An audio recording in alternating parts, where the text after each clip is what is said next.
Well, here we are in the studio, giving it another shot. Jumping into the unknown, over the cliff. The great wide open. The great wide open, the great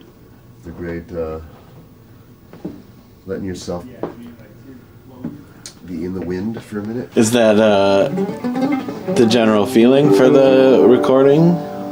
Oh, it's always the attitude for recording. I mean, I think we learned early on that sort of the whole process of going and making a record is very random, and it really can wildly change the perception of what you thought you went into the process with.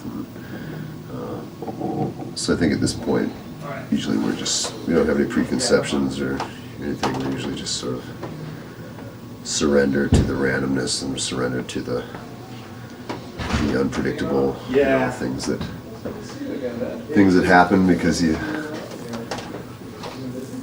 have a little bit of power, a little bit of control over the parameters. You pick some good people, you pick a good place. You pick a time, set a goal for. Okay, I've got a month. I got to finish these songs. Right. That kind of thing, and so I like that, and I like. I think if you go in thinking you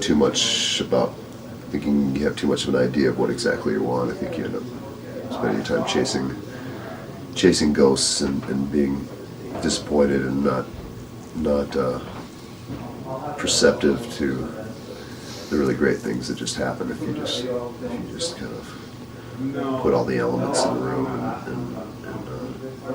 and see what happens.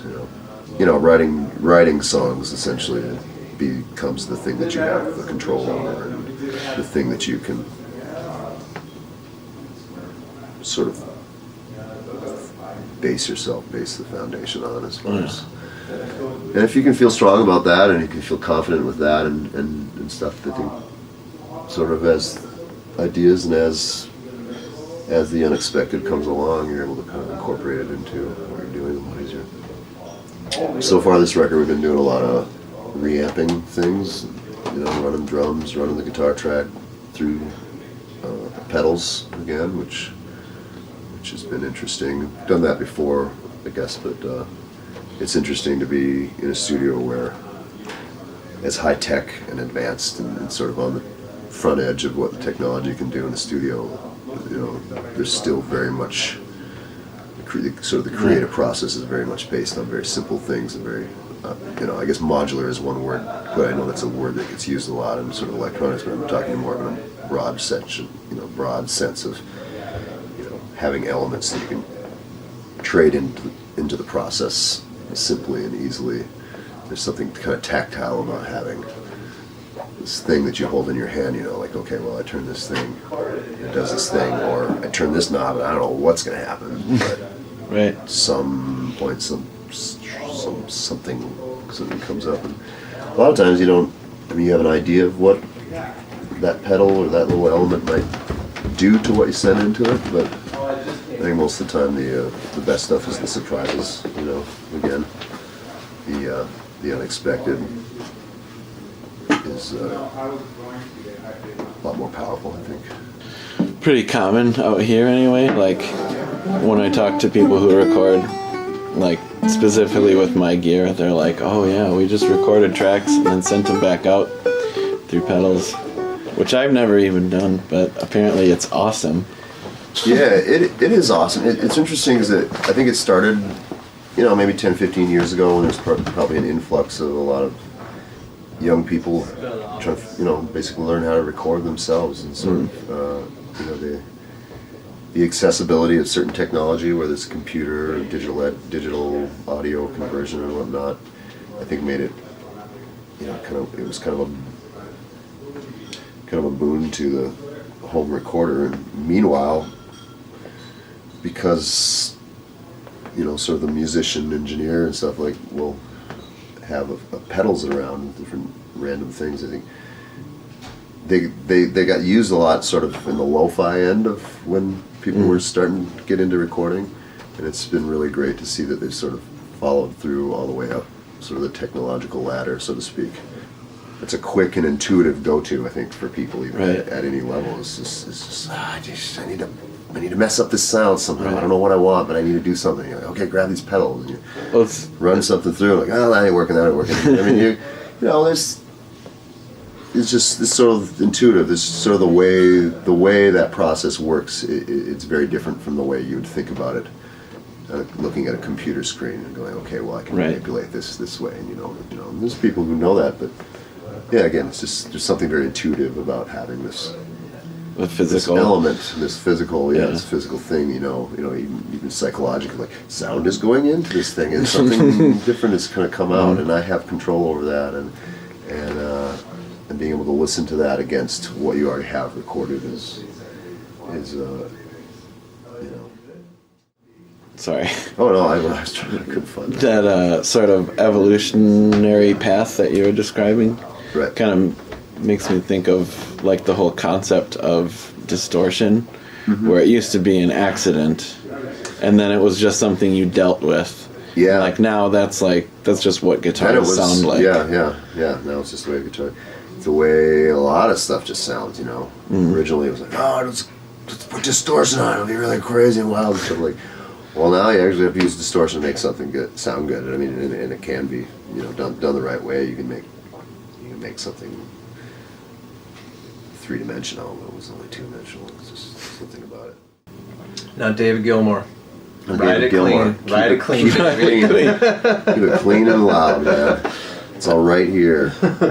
Yeah, well, I mean, after you listen to Dark Side of the Moon at top volume, Oh yeah. like, if No, that does, we were just listening to this one song I and listened to started a off. solo David Gilmour record the other day. It was just so. It was great. That was Dude. that was clean. Just that one. Just that one bit. Clean and brave, that guy. Holy crap. so you're using Surrender Dorothy, is that correct? Yeah, I like it because it's sort of. I guess I like the pedals that. I guess maybe glitchy is a good word for it. The ones that sort of. It's beyond just kind of overdriving and being predictable. You know, I like stuff to where it's sort of breaking something or beyond just overdriving something. You can hear that you're sort of bending the limits and you're getting some kind of glitchy. I don't want to say random because you do ultimately have control necessarily what's going in and out of it, but there's sort of an element that happens that's unpredictable in that specifically that pedal that I like and Well, it's fitting because it's like the little brother or grandson to the Great Destroyer, Right. which thank you for sure. letting me use that name. and that one is that pedal is off the hook. I made a Eurorack version of that, Oh, holy cow. and I brought that to Foxtone in Minneapolis, and the guy there like hooked it up and then immediately was making sounds that I hadn't heard before. You know, because it's like you come at something that that's temperamental, and it's almost like it just depends on the person Oh yeah. using it, what's going to Wide come out. variety of what's going in. Some stuff works great. Sometimes it doesn't. You can't find anything that works. Right. But oh yeah. It's very much like that, and that's kind of the nice thing about pedals, and you know you can kind of using them to mix, using them to alter sounds after you've already done it in the studio. You know, it's if one works, great. You try something, and if nothing interesting happens, okay, throw it aside, grab a different one, try that. You know, it doesn't take long before you find something interesting. And you get pretty quick at knowing your palette. At least you can narrow it down to a few things that you know are going to do something pretty extreme. I guess that's what I kind of settle on those probably more often. Okay, where are the ones that go the most extreme? Where's the most characteristic? They tend to push you as well. Would it be fair to say that you're an extremist? Yeah, I would say so. I mean, I guess I find that the extreme or sort of the limit where things are out on the edge of either their ability or possibility or capability or whatever. I think that's where interesting things happen. I mean, that sounds like a Hallmark card essentially, but there's definitely something to that. I think you even if you don't have to necessarily live on that edge But if you Right. really, really have if you're pushing that and kind of aware of that and letting that be an active part of your creativity, I don't know, it's a great way to push yourself in it. Sort of choose. It's a great way to choose to be more open-minded, be more challenged. I kind of said that as a joke, but then as soon as I finished the word, like it started to make a lot more sense. Like when low first started, Yeah. that was very extreme, It was about extreme. but just not in the. It was just a different extreme. We found Yeah. found a couple little extremes, and then you know, sometimes you push it, sometimes you use it, sometimes you ignore it over your shoulder a little bit, even though it's always there. But you know it's there. It's going to shape you a little bit. It just brings more out of people. That's where we're most human, I think. Is there anything you'd like to say to your adoring public on YouTube? I don't know. No, I don't. I had some really great oatmeal this morning. I don't know. All right. Thanks very much. Keep practicing.